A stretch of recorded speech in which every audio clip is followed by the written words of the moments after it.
Queridos, abra sua Bíblia comigo em 1 João, capítulo 3. Carta de João, lá próximo do Apocalipse. Não é o Evangelho de João, mas as cartas de João estão lá próximo de Apocalipse, no capítulo 3. E nós trabalhamos 2 domingos atrás, do versículo 1 ao versículo 3, não é isso? Nós falamos aqui da filiação espiritual do homem com Deus. E hoje nós vamos concluir esse assunto dessa filiação. Eu queria ler para recapitular aqui o versículo 1 ao 3, que diz assim: vede que grande amor nos tem concedido o Pai, a ponto de sermos chamados filhos de Deus. E de fato somos filhos de Deus. Por essa razão, o mundo não nos conhece, porquanto não conheceu a Ele mesmo. Amados, agora somos filhos de Deus, e ainda não se manifestou o que havemos de ser. Sabemos que quando Ele se manifestar, seremos semelhantes a Ele, porque haveremos de vê-lo como Ele é. Então nós trabalhamos domingo retrasado, principalmente essa parte do texto aqui, e usamos o exemplo do filho pródigo, não é isso? Que quando o filho pródigo voltou para o pai, ele voltou arrependido, arrependido, buscando socorro no pai. E falamos aqui que na história, naquele tempo, o máximo que um filho poderia ter do seu pai, quando saía de casa e gastava a sua herança e falia, quando ele fracassava na administração da herança, esse filho voltando para casa, o máximo que ele poderia receber da sua família era ser tratado como empregado. Então era o máximo que aquele filho podia receber, E nós falamos também aqui que quando aquele filho chegou, o pai já estava na janela esperando, amém? Ele estava na janela esperando. E quando aquele filho aproximou ali da sua cidade, da sua casa, o pai saiu correndo ao encontro do filho, como? De braços abertos, e o abraçou e o beijou. E falamos que a figura do pai, do Senhor como nosso pai, é uma figura de alguém que, mesmo estando errados, estando em pecado, temos falhado, a paternidade de Deus, ela nos aceita e nos acolhe como nós somos, sem nos acusar, amém? O primeiro papel de Deus é nos receber, é nos abraçar e é nos honrar por termos vindo até Ele. E aí começa o processo da santificação. Diga, processo da santificação. Diga para o teu irmão assim: ser santo é um processo que pode durar, vai durar a vida toda. Então aquele pai, ele sai de braços abertos para receber o seu filho, e quando o seu filho ele quer se justificar, o pai não quer saber justificativa, ele quer abraçar e beijar o filho, Até aqui nós falamos aquele dia, E o simbolismo ali daquele pai correndo de braços abertos simboliza alguém, queridos? Simboliza Jesus Cristo na cruz do Calvário, morrendo por mim, por você, quando ainda pecadores. Quando praticávamos as obras mortas, o Senhor morria de braços abertos para me receber e te receber de braços abertos. Mas eu queria dizer para você hoje, o nosso tema de hoje é: quando abrimos mão da nossa filiação. Então diga para o teu irmão assim: nós vamos aprender. E nós também podemos perder a nossa filiação. Amém? Então aqui nós vamos agora na sequência do texto, do 3 em diante. E assim mesmo se purifica todo que nele tem essa esperança. Assim como ele é puro, todo aquele que pratica o pecado também transgride a lei, porque o pecado é a transgressão da lei. Sabeis também que ele se manifestou para tirar os pecados, e nele não existe pecado. E todo aquele que permanece nele não vive pecando. Todo aquele que vive pecando não viu nem conheceu. Então, queridos, aqui Deus está trazendo muito claro para mim e para você assim, porque nós somos feitos filhos de Deus e nós verdadeiramente o somos, de verdade. Nós somos filhos de Deus por adoção de Cristo, pelo sacrifício de Cristo na cruz. Mas aqui está dizendo desse processo de santificação. Aquele mesmo pai que estava ali de braços abertos para receber o filho quando volta e retorna para casa, esse mesmo pai, ele também trabalha o caráter desse filho, amém?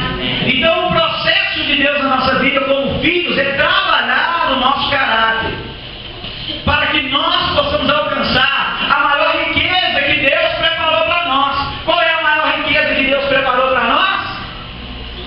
O céu, amém? O céu é a maior riqueza que Deus tem preparado para mim e para você. E aqui está deixando bem claro que aquele que nasceu de novo e que vive em Jesus, ele não vive na prática do pecado. Mas aquele que vive na prática do pecado não conheceu, nem viu. Queridos, isso aqui é a minha maior preocupação hoje, queridos. Isso aqui é a maior preocupação hoje, pois eu já disse, é a nossa filosofia de trabalho desde o início. Eu digo isso aqui e continuo dizendo: o dia que eu não puder pregar que pecado continua sendo pecado, eu deixo de ser pregador do Evangelho e eu vou trabalhar lá fora, eu vou capinar a loja, eu vou ser pedreiro, eu vou dirigir, eu vou fazer qualquer outra coisa. O dia que eu não puder mais falar que pecado é pecado, eu vou abandonar o meu chamado. Porque pecado para Deus continua sendo pecado. Diga: Jesus é o mesmo. Ontem, hoje e eternamente. A sua palavra não muda. Diga: passará. Céu e terra. Mas a palavra do Senhor não passará. Então, queridos, aqui deixa muito claro que eu e você podemos abrir mão da nossa filiação com Deus. E às vezes as pessoas não entendem isso. E o que o mundo tem pregado hoje é que Deus é amor. E Deus é amor, gente? Amém? Amém? A essência de Deus é amor. Deus é o puro amor. E a Bíblia diz: Deus corrige a quem ama. Sabe por que Deus nos corrige do pecado? Porque o pecado nos mata, queridos. O pecado nos leva para o inferno. E Deus não quer ver seus filhos ir para o inferno. Deus quer ver os seus filhos sendo salvos. E aí eu queria que você fosse comigo lá em Lucas 15. Esse pai recebeu o filho com os braços abertos, amém? Amém. Ele recebeu o filho com os braços abertos. E esse pai simboliza o nosso Senhor, que nos recebeu. Mas olha Lucas 15, versículo 30, o que diz. Quem não encontrou, diga misericórdia. Misericórdia. Ajuda aí, galera. Entende a palavra-chave aí, ajuda aí. Conseguiu? Amém. Amém? Amém. Tem alguém aí que precisa de socorrer? Levanta a mão. Amém. Olha o que diz Lucas 15, 30. Olha só. Olha o trajeto daquele moço que levou ele a perder a filiação. Olha só para você ver que interessante isso aqui. Olha bem claro o que esse cara fez. Vindo, porém, este teu filho, que desperdiçou os teus bens com meretrizes ou prostitutas, tu mandaste matar para ele o novilho cevado? Então lhe respondeu o pai: meu filho, tu sempre estás comigo. Tudo o que é meu é teu. Entretanto, era preciso que nos regozijássemos e nos alegrássemos, porque esse teu irmão estava morto, estava perdido e foi achado. Queridos, olha que interessante isso aqui. O irmão do filho pródigo, ele não entende, irmãos. Tem muita gente aqui na terra hoje, vocês aqui, amém? Aqui não, só tem santo, amém? Amém. Mas só tem santo. Eu profetizo, Senhor, na minha vida e na vida do teu povo, amém? Glória a Deus. Mas aqui na terra tem muita gente que não conhece, não consegue, queridos, reconhecer poder de Deus de perdoar e libertar uma pessoa. Você quer ver um líder da igreja deixar de ter valor? Ele escorregar de alguma maneira e cair em pecado. O resto da vida ele vai ser taxado e vai ser apontado e vai ser julgado por um pecado que ele cometeu. Líderes não podem cometer pecado, porque se vir cometer pecado, ele já perdeu a unção de Deus e vai direto para o inferno. E a verdade não é isso. A verdade é que Deus é poderoso para restaurar, amém? Amém. Deus é poderoso para restaurar. E nessa fase ele saiu e diz: olha como que o cara gastou dinheiro.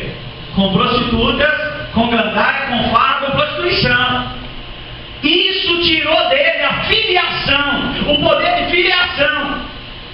E aí o pai declara qual foi o trajeto daquele filho. Ele estava morto e reviveu. Ele estava perdido e foi achado. Queridos, é muito fácil para mim e para você perder a filiação, queridos. É muito fácil para mim e para você perder a filiação. A Bíblia é muito clara e a Bíblia é muito criteriosa.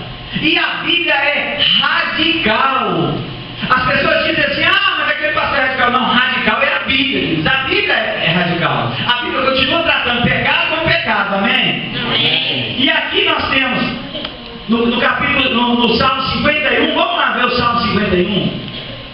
Queridos, esse Salmo aqui é uma maravilha. Eu amo esse Salmo aqui porque ele traz um homem que cometeu algo terrível. Esse homem cometeu. Esse homem era um líder de sucesso. Esse homem era um líder, queridos, de direção de Deus. Um homem que fazia aquilo que Deus mandava. Era um homem que foi tirado de um lugar que jamais poderia se esperar e feito um grande homem poderoso e um rei poderoso. Mas ele também, como qualquer ser humano, ele erra e ele caiu em pecado.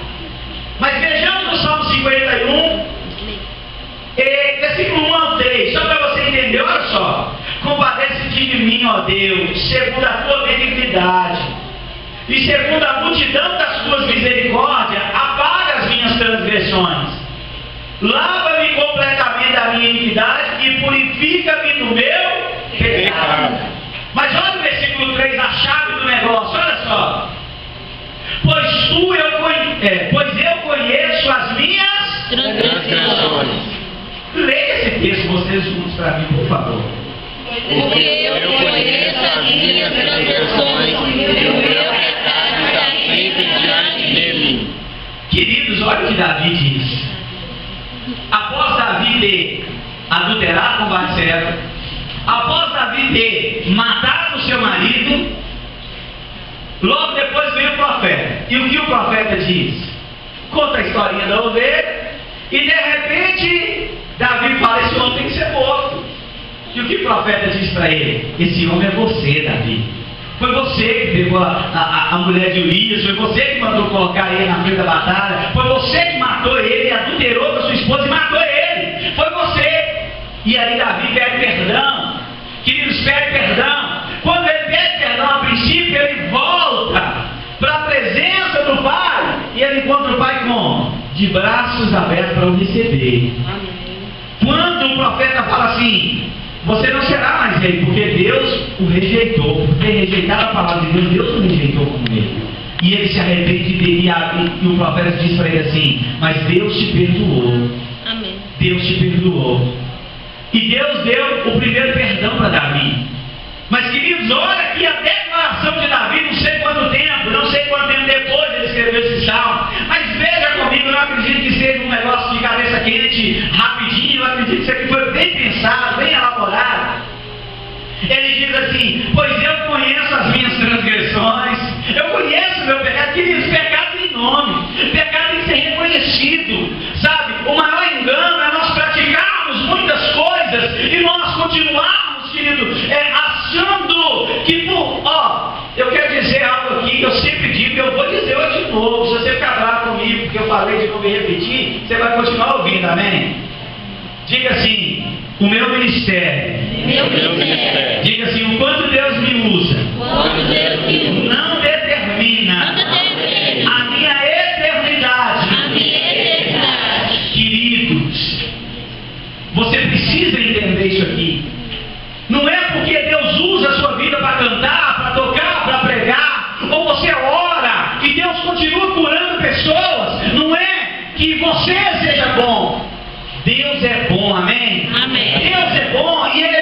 misericordioso e Ele escolheu a minha vida e a sua vida para usar. Mas tem pessoas que cometem um erro, cometem algum pecado e continua na vida ocultando aquele pecado, porque Deus continua usando a vida daquela pessoa, aí aquela pessoa acha que está tudo resolvido. Não está resolvido não, queridos. Deus conhece o teu pecado, o diabo conhece o teu pecado e a tua consciência conhece o teu pecado.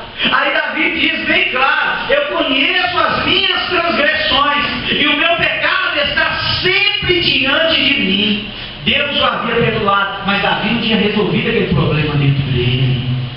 Queridos, tem pessoas, como o Du disse aqui, né, que faz da oração na reza. Reza o que? Repetição. Aí faz da oração na repetição como? Hoje é dia de ceia, hoje é dia de sentar à mesa com o Senhor simbolicamente, simbolizando aquele grande dia que nós vamos estar sentados à mesa com Ele, que nós vamos ceiar, que nós vamos estar ali junto com o nosso mestre, sabe? E aí a nossa oração ela torna algo repetitivo, porque todo culto de ceia nós vem, a gente volta e pede perdão para Deus, mas amanhã volta para a prática, a mesma prática do pecado. Queridos, Davi disse assim: o meu pecado está sempre diante de mim, eu não consegui resolver essa parada ainda, isso continua diante de mim. Queridos, isso precisa ser resolvido de alguma maneira. Sabe por quê? Porque Jesus ele deixa claro com isso, e a palavra que me dá base para dizer isso para você, que o nosso ministério não determina. Tem 2 textos na Bíblia que eu posso citar para você aqui de cor, que ele deixa claro que o meu ministério, não importa o meu ministério, ele não influencia na minha salvação. Efésios 2, 8 e 9 me fala mais assim: vós sois salvos pela graça mediante a fé, e isso não é vós, é dom de Deus, para que ninguém se glorie. Ninguém vai chegar no céu batendo palmas dizendo assim: eu sou o cara, por isso que eu cheguei aqui. Todo mundo vai chegar dizendo assim: Deus é bom, porque eu não valia nada e Deus me trouxe para esse lugar maravilhoso. Amém? Amém. E outro texto que deixa claro isso é Jesus dizendo: naquele dia muitos dirão: Senhor, Senhor, em teu nome eu fiz isso, em teu nome eu fiz aquilo. E Jesus dizendo assim: apartai-vos de mim, maldito, porque eu nunca te conheci. Queridos, olha o que diz o texto que nós lemos de 1 João. Ele é claro que aquele que vive na prática do pecado não conheceu, nem o viu. Não conheceu e nem o viu. Queridos, então chegou o momento nessa terra, e o mundo está cansado, queridos, de crentes em cima de muro. O mundo está cansado de os crentes fazerem, praticarem coisas piores do que eles, queridos. O mundo está cansado disso, queridos. O mundo está querendo ver luz e sal, amém? Amém. Diga assim: nós não somos. O mundo do mundo. Diga: Deus nos chamou. Deus nos chamou para ser sal da terra e luz do mundo. Esse é o funcionamento do som. Esse é o funcionamento. Então tem que orar repreendendo nas vias, nos canais, e sei lá mais de que aí, o que estiver amarrando esse negócio aí. Esse é o funcionamento do som. Ele está explodindo e não está saindo som. Esse é o funcionamento. Então vamos descobrir o que é isso aí, em nome de Jesus. Então Jesus te chamou para ser sal da terra e luz do mundo. Queridos, e para nós entendermos um pouco mais sobre batalha espiritual, sabe, eu creio que Deus tem algo diferente para fazer aqui hoje. E eu não vou prolongar essa palavra, não vou prolongar, eu vou ser breve, nós vamos para a ceia, e daqui a pouco eu vou dar liberdade para Deus fazer algo que Ele tem para fazer aqui. Mas, falando acerca de pecado, queridos, Deus conhece o meu pecado e o teu pecado. O diabo conhece o meu pecado e o teu pecado. Ele sabe o que nós temos feito e o que nós deixamos de fazer. Ele sabe de tudo, queridos. E Deus gerou para nós uma paternidade espiritual nele. E na figura da paternidade espiritual de Deus, Deus gerou para nós um pai espiritual no mundo físico que se chama discipulador. Discipulado um a um. Queridos, como é bom, como é bom. Tinha alguém que queria dar um testemunho sobre o discipulado aqui? Era você, Thaís? Vem cá, então, Thaís, vem agora. Vem correndo, Thaís. Como é que o Espírito Santo nos traz a memória? Vem cá, Thaís, vem rápido. É bom pegar de supetão assim, sabe por quê? Se você estivesse se preparando para vir, provavelmente você ia estar ali, você ia prestar atenção em nada. Fica à vontade, fala para os irmãos sobre a paternidade espiritual que você alcançou e que Deus tem feito. Boa noite, irmão. Que a paz esteja em casa e coração, amém? Amém. Então, no último congresso que teve, eu fui, até dei um testemunho aqui, e esse congresso foi só bênção na minha vida. Então, assim, antes de começar a dar meu testemunho, eu queria falar que quem tiver a oportunidade de ir, por favor, vai mesmo, porque muda a vida da gente completamente. Então, uma das coisas que mudou na minha vida foi meu casamento. Glória a Deus. Glória a Deus. Porque, assim, meu casamento já estava no fundo do poço. E eu e o Robert já ficou separado um bom tempo. E a gente tinha voltado e já estava para separar de novo. E lá no congresso, Deus me mostrou que isso era do inimigo. E aí eu voltei, Deus tocou no meu coração para mim abrir um célula lá em casa. E a partir daí eu comecei o discipulado com aquele casal abençoado que está ali atrás, que é o Anderson e a Edna. E depois disso, foi só bênção. O Robert assumiu um papel de homem dentro de casa, sabe, de companheiro, de amigo, de um irmão, acima de tudo. Nós somos um casal hoje, assim, temos brigas sim, mas nossa, a gente sempre resolve com o nosso pai, com a nossa mãe. E ele, gente, vocês não têm noção que ele pode estar em qualquer lugar, a qualquer hora que a gente liga, ele atende, ele dá apoio, ele sabe o que falar, como falar, na hora de falar, a hora certa, e eles abençoam muito a gente, eles oram com a gente. Eles me ensinou muito, eles me ensinou que eu tenho que ser otimista, eles me ensinou que eu tenho que compreender, que eu tenho que ter calma, que eu tenho que saber ouvir. E às vezes, eu tenho muita coisa para falar com o Robert, e aí eu falo, e ele não me ouve. Aí eu chamo o Anderson, aí ele tenta mais tudo, e aí ele me ouve. Eu até lembrei que o pastor me contou uma coisa parecida. Então, assim, eu só queria falar que o discipulado 1 a 1 é muito bom. Eu fui adotada e o meu casamento foi restaurado.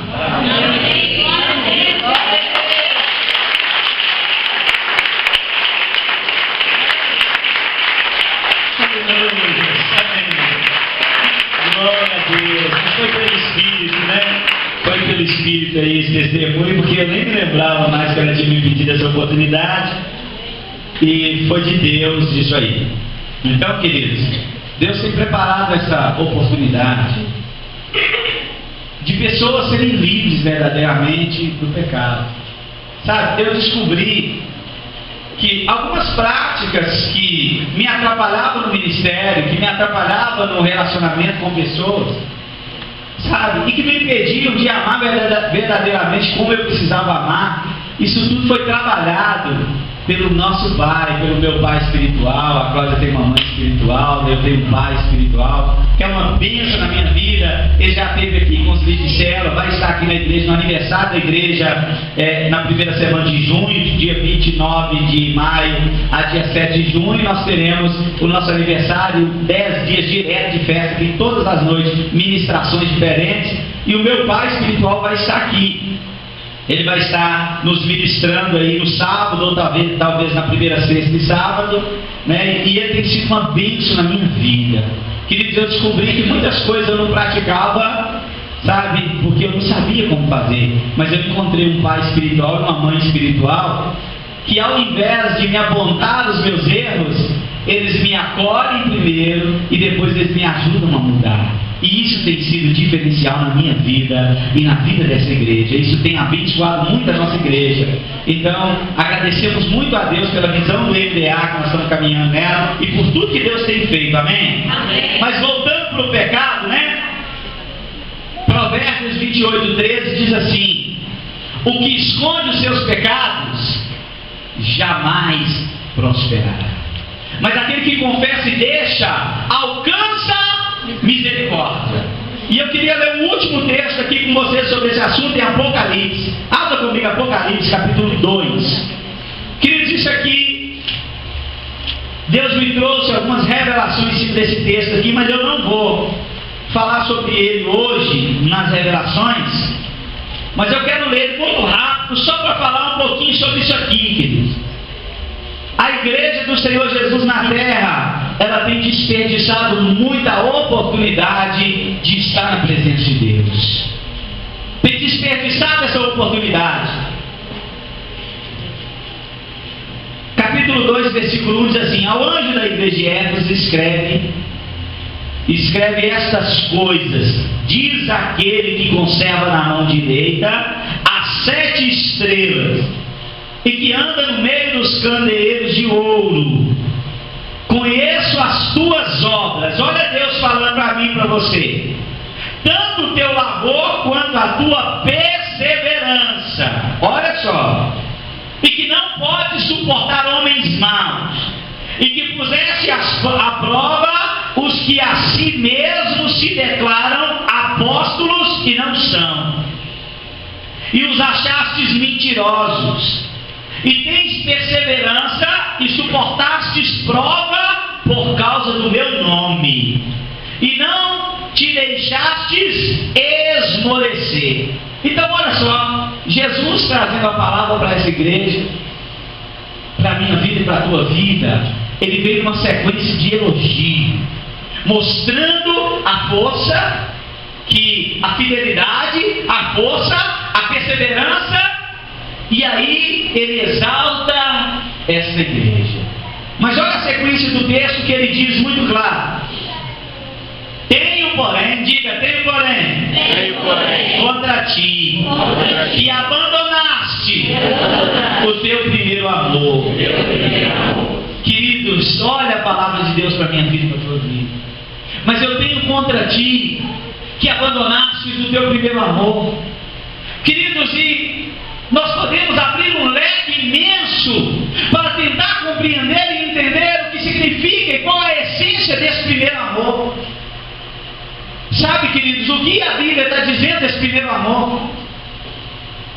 Mas para mim, queridos, sabe o que significa o primeiro amor? O primeiro amor para mim, ele significa exatamente aquilo que Deus, ele foi poderoso para fazer na minha vida. E como eu recebi isso? Queridos, quando Jesus chegou para a minha vida, eu estava com a minha vida completamente derrotada. Sabe, eu estava completamente derrotado. Eu estava no fim de uma jornada aqui nessa terra e com um pé no inferno, viciado em crack, viciado em bebida alcoólica, com a vida destruída, família não queria nem ver minha cara, ninguém queria me achar, me encontrar na rua, as pessoas atravessavam para o outro lado, porque sentia o cheiro do lixo que eu era. Isso era quem eu era, sabe? Mas um dia eu encontrei alguém que me amasse do jeito que eu era. Glória a Deus. E alguém que me recebesse de braço aberto do jeito que eu era. Eu conheci alguém que não atravessava a rua para não passar próximo de mim. Eu conheci alguém que não escondia os celulares quando eu chegava na casa deles. Eu conheci alguém que não ia no banheiro conferir até o shampoo que estava no banheiro quando eu acabava de usar o banheiro, com medo de eu ter roubado até o shampoo da casa dele. Eu conheci alguém que me amava do jeito que eu era, alguém que me acolheu, alguém que me chamou e que me trouxe para os seus braços. Eu conheci alguém que queria uma vida que ninguém mais queria, queridos. Talvez até o diabo não queria mais a minha vida, queridos. Mas Jesus, ele quis a minha vida. E para mim o primeiro amor, sabe qual é o primeiro amor? O primeiro amor, queridos, é alguém que paga um preço muito alto por alguém que não vale nada. E isso é para mim o significado do primeiro amor. Eu sim me senti rejeitado, eu me senti um lixo, eu me senti alguém que nem merecia mais viver nessa terra, e de repente, queridos, eu encontrar um amor que me ama do jeito que eu era. Jesus me amava do jeito que eu era. Ele disse para mim, para você, vinde a mim do jeito que você está, porque no caminho eu vou te mudar, amém? Sabe, queridos, usando o texto aqui com as minhas palavras, é exatamente o que Jesus diz. Você pode vir para mim do jeito que você está, mas mas eu vou te podar ao longo do caminho, amém? Eu vou te preparar, eu vou te lavar, eu vou te purificar, eu vou transformar a tua consciência morta e transportar das trevas para a maravilhosa luz. E me recebeu do jeito que ele era. Para mim isso é o primeiro amor, querido. O primeiro amor não é um amor que nós amamos a Deus, mas o primeiro amor é o amor de Deus para comigo e com você. Esse é o primeiro amor, é o amor que Deus nos ama. E aqui Jesus está dizendo: tenho contra ti que abandonaste o primeiro amor.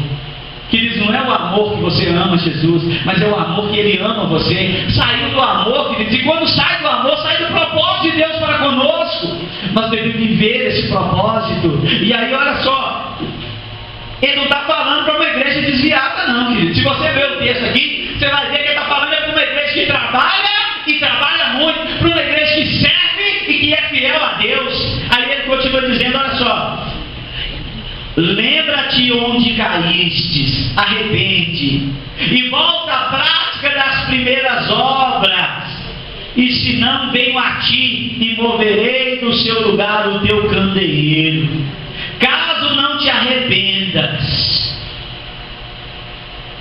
Então, queridos, aqui Deus deixando claro para mim e para você: volta à prática do primeiro amor, volta à prática das primeiras obras. Sabe, querido? E aí, eu queria que você fizesse um retrospecto na tua vida agora. E eu queria que você parasse para pensar um pouco. O que te motiva a ir para a igreja? O que te motiva, queridos, parar para orar? O que te motiva a ler a Bíblia? O que te motiva a fazer qualquer coisa que seja? Lembrando que tudo é importante para Deus. É importante quem limpa a igreja, é importante quem prega, é importante quem toca, quem canta, mas também é importante quem fica lá nos bastidores intercedendo por quem está aqui. Todos são importantes no corpo e no reino de Deus. Todos têm a mesma importância para Deus. Mas o que te motiva a fazer isso, querido? Qual é o motivo que você encontra no teu coração para servir a Deus ou para fazer as coisas para Deus? Sabe o que mais entristece e frustra um filho de Deus na terra? Não receber o reconhecimento. E eu queria contar para os irmãos uma história que eu compartilhei com os irmãos na célula mãe. Ontem nós temos uma célula só com líder de célula. E eu contei uma história para os irmãos ontem. História essa extraída de um livro de dinâmicas, também da Igreja da Paz de Fortaleza. E essa história é mais ou menos assim. Eu queria que você prestasse atenção. Foi construído um grande templo, uma igreja maravilhosa foi construída. E as pessoas, elas vinham de toda parte admirar a beleza daquele templo. E quando entravam pelo templo, elas saíam olhando para cada detalhe que tinha sido construído naquela igreja. Que pintura maravilhosa, que detalhe no gesso, que piso maravilhoso, que bancos confortáveis. E as pessoas começaram a elogiar tudo aquilo que tinha em destaque naquela igreja. E esse elogio foi durando ao longo de um tempo. E pessoas novas que chegavam, via toda aquela beleza e começavam a elogiar. E pessoas que voltavam novamente achavam outros detalhes para elogiar. Mas no telhado daquela igreja tinha um prego. E aquele prego sustentava uma parte daquele telhado. E cada vez que o elogio chegava para as paredes, para o púlpito, para cada detalhe daquela igreja, aquele prego ia se sentir diminuído, aquele prego ia se sentir sem valor. E um belo dia, aquele prego decide e ele diz assim: eu não tenho valor neste lugar. Eu não tenho valor. Eu não tenho valor nessa igreja. Tudo aqui é elogiado, mas eu não recebo nenhum elogio. E aquele prego toma uma decisão na sua vida. E ele diz assim: vou dar um jeito de sair daqui. E aquele prego começa a retorcer até que ele consegue sair daquela madeira onde ele estava pregado. E aquele prego caindo ao chão, vem parte daquele telhado, desaba com aquele prego. E naquela mesma noite veio uma chuva intensa, uma chuva muito forte. e começa a molhar e a sujar toda a beleza daquele templo. E a água escorre pelas paredes e começa a sujar aquela pintura linda. E a sujeira do telhado desce para aquele piso e forma aquela lama, aquela sujeira do telhado espalha naquele piso. A noite acaba e no dia seguinte vem muitas pessoas para aquele lugar e começam a fazer uma limpeza e pintam novamente aquelas paredes e aquele templo, consertam novamente aquele telhado e aquele templo voltou a ter toda a sua beleza. Ele voltou a ter toda a sua beleza, ele voltou a ser belo como antes. Mas no meio desse caminhar, aquele prego que decidiu abandonar aquele posto aonde ele estava, por não haver reconhecimento e por não ser visto, aquele prego ele é juntamente com aquele barro retirado daquele lugar e jogado junto com o barro. E agora aquele prego é alguém tanto sem expressão quanto antes, ninguém o via, ninguém o reconhecia, mas a diferença agora é que aquele prego ele perdeu o seu valor. Ele podia não ser reconhecido, mas ele tinha valor. Ele estava no lugar fundamental daquela construção, daquela obra. E Deus usava aquele prego para segurar aquele telhado. Mas depois daquele prego abandonar o seu lugar, agora aquele prego estava jogado na lama, enferrujando e totalmente sem valor e ainda sem reconhecimento. Talvez, queridos, o que te desmotiva de servir a Deus de verdade é você se achar que você não tem valor para Deus. É você se achar que você não tem o valor e não tem reconhecimento de Deus. Que você é aquele prego do telhado. Mas eu queria dizer para você, você é importante, amém? Você é importante para Deus e Deus tem algo poderoso para fazer na sua vida. E ainda que esse algo não vai te dar destaque, ainda que você trabalhe e outros levem por você a recompensa, você é base fundamental desse reino, dessa obra. Você é base fundamental. Mas se você só tem valor quando você está inserido no corpo, quando você faz parte do corpo, tirando o membro do corpo, aquele membro morre. Então você só tem parte no corpo quando você está inserido no corpo. E aquele prego ficou abandonado, esquecido, sem valor, porque queria reconhecimento. E você é importante para Deus, e Deus quer usar a tua vida para fazer uma grande obra nessa cidade.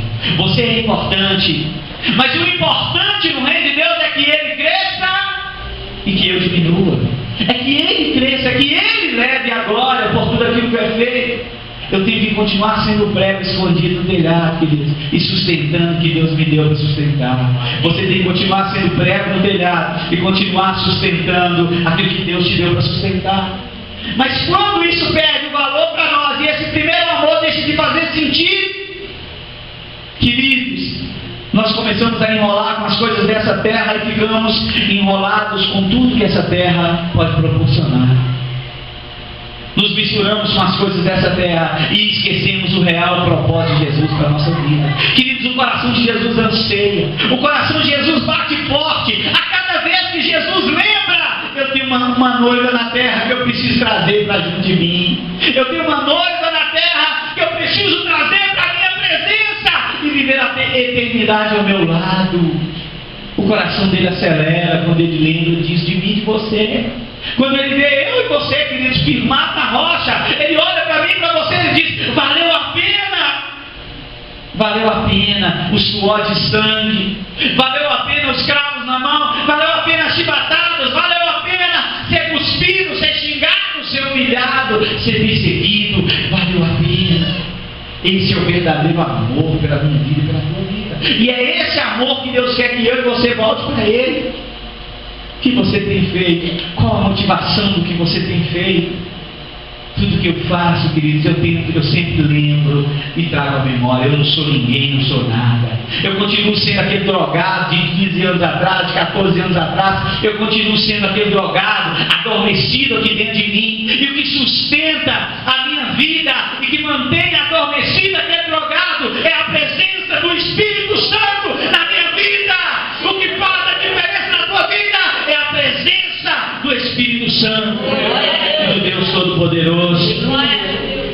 Mas o pecado tem o poder de tirar essa presença da minha vida e da tua vida. Sabe? O pecado tem o poder de tirar essa presença. E eu queria que nós fôssemos lá para 1 Coríntios capítulo 11, o texto da ceia. E nós já vamos passar para a ceia. E 1 Coríntios capítulo 11. Mas eu queria discorrer 2 versículos aqui antes de nós passarmos para a ceia, que é o versículo 28 e 29, que diz assim: examine-se, pois, o homem a si mesmo, e assim coma do pão e beba do cálice. Pois quem come e bebe sem discernir o corpo, come e bebe juízo para si. Eis a razão porque há muitos entre vós fracos e doentes, e não poucos que dormem. Porque se julgássemos a nós mesmos, não seríamos julgados. Mas quando julgados, somos disciplinados pelo Senhor, para não sermos condenados com o mundo. Queridos, e isso aqui tem se tornado, queridos, só mais um momento na igreja. Isso aqui tem se tornado só mais um momento na igreja. Mas eu queria dizer para você que existem 2 momentos gloriosos na igreja. Para mim, os 2 grandes momentos de glória na igreja. O primeiro momento de glória na igreja se chama batismo. Quando um pecador se arrepende, queridos, ele vale mais do que o mundo inteiro. Um batismo para Deus vale mais que o mundo inteiro, queridos. E o segundo grande momento para Deus é o momento da ceia. Porque aqui traz à memória algo importante. E nos traz à memória que Cristo, Ele morreu e não foi em vão. Ele morreu para que eu e você pudéssemos lembrar. Ele morreu, ressuscitou, foi levado ao céu, mas Ele está voltando para buscar a minha vida e a tua vida. Ele está voltando para buscar a minha vida e a tua vida. Queridos, mas Ele só vai levar quem estiver no primeiro amor. Ele só vai levar quem estiver no primeiro amor.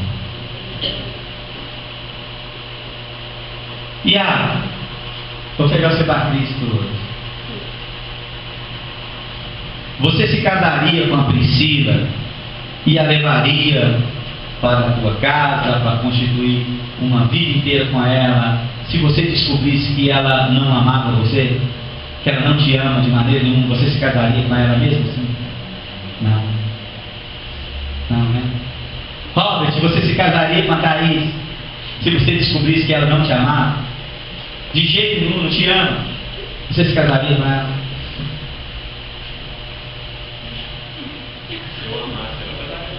Mas se você descobrisse que ela não te amava de jeito nenhum, você casaria e levaria ela para casa?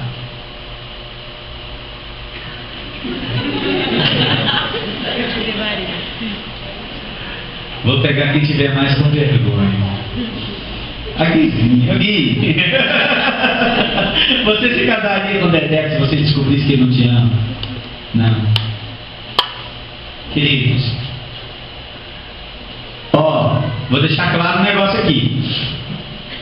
Eu não estou dando margem para casais que deixou o amor ser entulhado, separar, não, hein?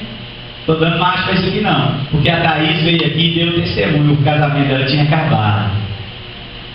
Mas Deus desentulhou o amor e o amor brotou, amém? Está apaixonadinho? Tá, homem? Vale a pena? Então, amém. Então, eu estou dando mais para ninguém divorciar e separar aqui não, tá? O amor que não existe, Deus pode ressuscitá-lo, amém? Deus pode transformar. Mas não justifica um homem casar com uma mulher ou uma mulher casar com um homem que não ama. Queridos, deixa eu explicar algo para você aqui. Existem 2 maneiras de Cristo voltar. Existem 2 maneiras de Jesus Cristo voltar. A primeira maneira de Jesus Cristo voltar é eu e você empacotando, batendo nas botas, morrendo, ou que você preferir, falecendo, né? Essa é a primeira maneira, eu e você morrendo. Quando morre, Jesus já voltou para ele. Queridos, a Bíblia é muito clara. A Bíblia fala, Romanos, a Bíblia fala que nós confessamos Jesus, cremos no coração para para a justiça e confessamos para a salvação. Então o critério de salvação, ele tem 2 pesos e 2 medidas. Se você depois quiser saber sobre isso, eu estudo com você sobre isso. Eu sento para estudar sobre isso com você. Deus tem 2 pesos e 2 medidas para a salvação. Para Deus te levar para o céu, se você confessar Jesus e viver confessando Jesus como Senhor e Salvador da tua vida, Ele vai te levar para o céu, por causa da tua confissão. Mas para o casamento não, queridos. O arrebatamento é o casamento, amém? Para o casamento Ele só vai levar a noiva que o ama. Ele só leva a noiva que o ama. Ele vai levar a noiva, Ele vai casar com quem o ama. Para o arrebatamento, queridos, tem uma classificação de crente. Não é qualquer crente que vai, não. É só quem ama o Senhor de verdade. E de que adianta eu todo dia acordar de manhã e falar para minha esposa, eu te amo? De que adianta isso, querido? Se a minha prática diária com ela não provar o meu amor para com ela. Então, queridos, o que adianta nós louvarmos a Deus e dizer, Jesus, eu te amo? Jesus, eu estou louco por ti, eu estou desesperadamente apaixonado por ti. Se nós não praticamos isso todo dia e não provamos a nossa prática do amor através da convivência com Jesus todo dia, queridos. Então o que convence Jesus do nosso amor para com Ele é a nossa prática diária para com Ele, amém?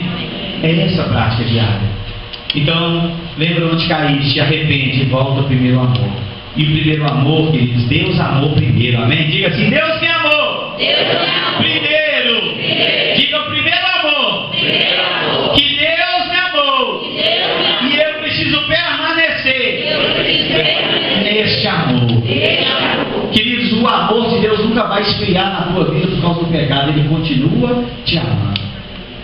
Ele continua te amando, mesmo sendo pecador. Ele continua me amando, Ele continua te amando. Mas a prática do pecado pode afastar não o amor, mas a presença de Deus da nossa vida. Então, queridos, voltar ao primeiro amor é praticar esse amor, amém? Coloque ele em prática na nossa vida. Então vamos para a ceia. Vamos para a ceia, que eu queria ainda fazer uma oração com a igreja aqui hoje. Eu queria chamar os obreiros, grupos de louvor. Vamos preparar aqui.